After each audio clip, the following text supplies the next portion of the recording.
हर कोई तुम्हारी बात मान ले ज़रूरी नहीं है, लेकिन अगर ज़्यादातर लोग तुम्हारी बात मान रहे हैं, तुम्हें सपोर्ट कर रहे हैं, तुम्हारा समर्थन दे रहे हैं, तो काफ़ी है।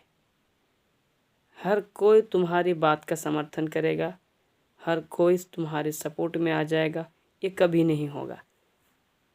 लेकिन ज़्यादातर लोग, अगर 75% लोग तुम्हारे साथ है तो समझो तुम सही हो।